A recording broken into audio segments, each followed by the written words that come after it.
माता पिताओं से हमारी विनती है कि अपने बच्चों को खेलने भी देना चाहिए और साथ ही साथ पढ़ने के लिए भी कहे, ताकि आपके बच्चे खेल और पढ़ाई दोनों में ही आगे रहे। अभी हमारे स्कूल के बच्चे सिर्फ और सिर्फ खेल और पढ़ाई के बारे में थोड़ी ना बताने वाले। अभी तो कई सारी शैतानियां बाकी है, तो आइए देखते हैं।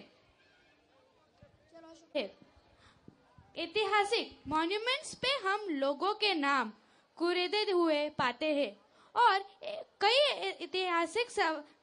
ऐतिहासिक स्थलों का डला हुआ पाते हैं।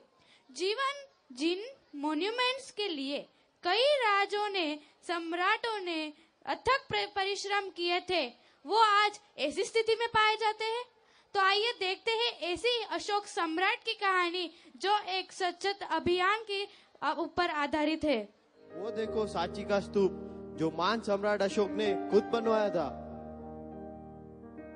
अरे वो भाई साहब क्या कर रहे? बच्चों रुको, मैं आया। अरे भाई साहब जी सुनिए, मैं आप ही से कह रहा हूँ। सुनिए श्रीमान, यहाँ पर किसी भी तरह की गंदगी करना मना है। यह एक विश्व धरोहर स्थान है। क्या हुआ भाई साहब, आप इतना चिल्ला क्यों रहे हो?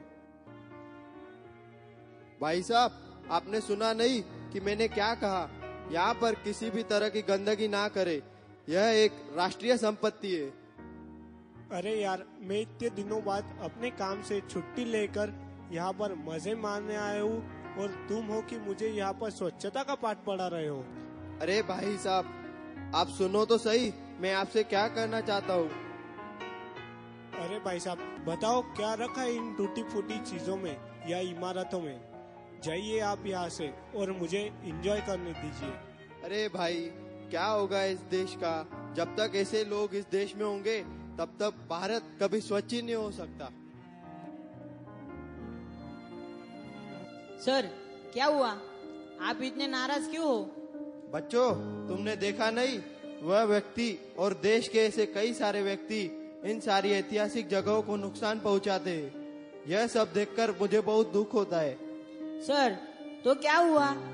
वैसे भी इन चीजों का हमारे जीवन में क्या मूल्य है? बच्चों इन चीजों में यही तो हमारी पौराणिक धरोहर है। ये केवल एक खंडहर नहीं है, ये विरासत है उस महान सम्राट की जो अखंड भारत का पहला चक्रवर्ती सम्राट बना, जिसने समूचे विश्व में अहिंसा और शांति का संदेश फैलाया।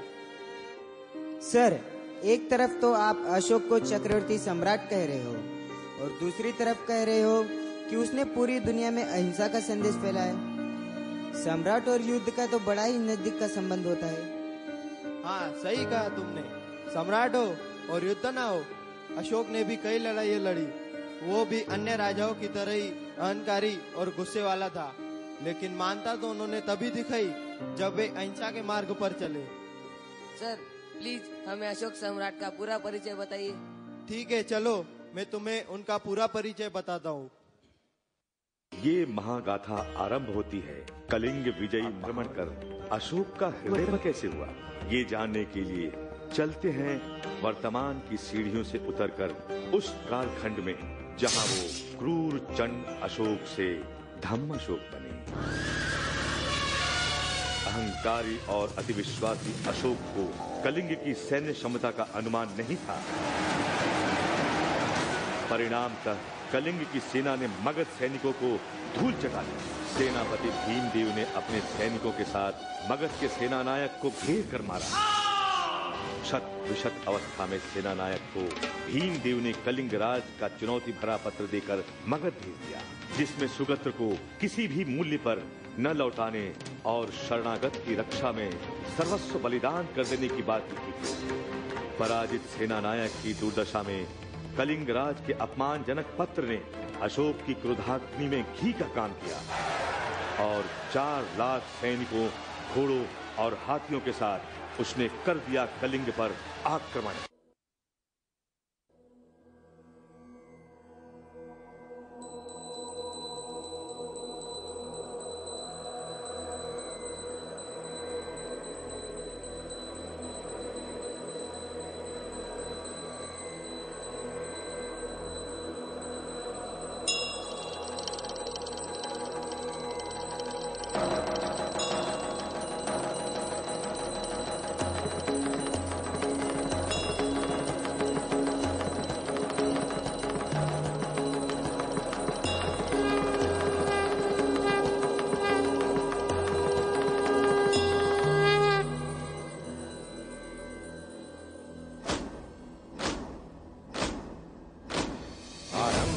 प्रचंड बोल मस्तकों के झुंड, आज जंग की घड़ी की तुम गुहार दो।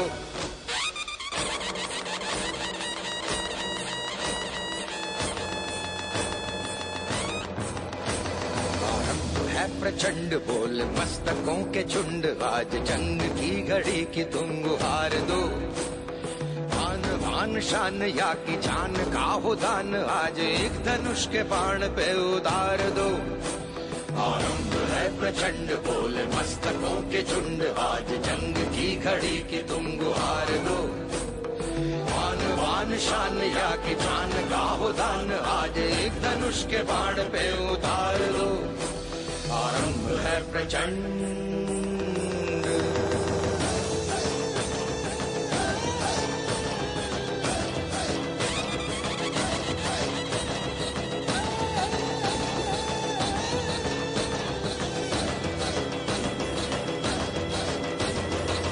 करे सो प्राण दे, जो मन करे सो प्राण ले, वही तो एक सर्वशक्तिमान है।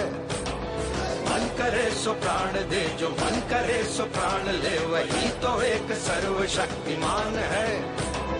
कृष्ण की पुकार है, ये भागवत का सार है कि युद्ध ही तो वीर का प्रमाण है। कौरवों की भीड़ हो या पांडवों का नीड़ हो, जो लड़ सका है वो ही तो महान है। जीत की हवस नहीं, किसी पे कोई वश नहीं, क्या जिंदगी है ठोकरों पे मार दो। मौत अंत है नहीं तो मौत से भी क्यों डरे, ये जाके आसमान में दहाड़ दो। आरंभ है प्रचंड बोले मस्तकों के झुंड, आज जंग की घड़ी की तुम गुहार दो। आन बान शान या की जान का हो दान, आज एक धनुष के बाण पे उतार दो। आरंभ है प्रचंड।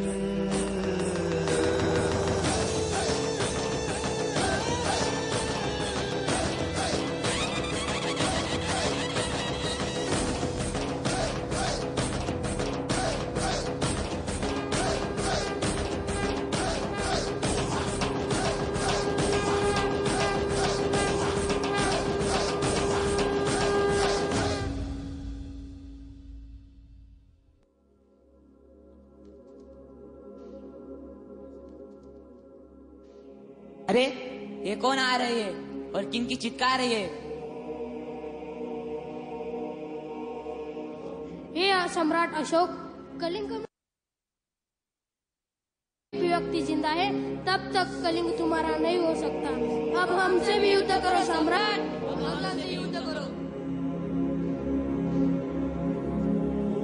मेघदत्त, पुत्र मेघदत्त, कहाँ हो तुम? कहाँ हो तुम मेघदत्त? उठो मेघदत्त, उठो। कौन हो आप और क्या हुआ? हे सम्राट, मेरे सारे पुत्र इस युद्ध में मार दिए गए। मेरे परिवार का एक भी अंश नहीं बचा है सम्राट। मैं तुमसे अपने जीवन की भिक्षा नहीं मांग रहा हूँ सम्राट, मुझे भी मृत्यु दे दो और खत्म करो इस युद्ध को सम्राट, खत्म करो। ये देखो सम्राट, यह मेरे वीर गति को प्राप्त हुए बालक का शव है। जब युद्ध करने के लिए योद्धाओं की कमी हो गई तब मेरा पुत्र रणभूमि में उतर गया और तुम्हारे क्रूर सैनिकों द्वारा मार दिया गया। अब कलिंग में युद्ध करने के लिए विधवाएं, बूढ़े और विलाप करती माताएं ही बची है। अब इनसे भी युद्ध करो सम्राट और खत्म करो ये खून बहाना। युद्ध करो सम्राट, युद्ध करो। हे सम्राट अशोक, यहाँ वहाँ मत, मैं तेरी अंतर आत्मा बोल रही हूँ। देख, यह सारा दृश्य मेरा ही बना हुआ है और यही मेरी इच्छा के अनुरूप है। दृष्टि भर के देख ले इसे, फिर अवसर नहीं मिलेगा। यह भूमि मेरी थी या मेरे शत्रु की थी, जिसे मैं छीनने चला था अपने बल का प्रयोग कर। यह भूमि तो उस परमपिता सर्वशक्तिमान की है जिसने इसे बनाया, और उसी ने ही सभी जीवों को जीने का बराबर का अधिकार प्रदान किया। तो ये मेरे अकेले के कैसे हो गई? एक क्रूर सम्राट, तू अपने अकेले को इच्छा को पूरा करने के लिए तलवार लेकर इन लोगों का प्राकृतिक अधिकार छीनने चला था। कैसा निर्दय है तू, कैसा निर्दय है तू।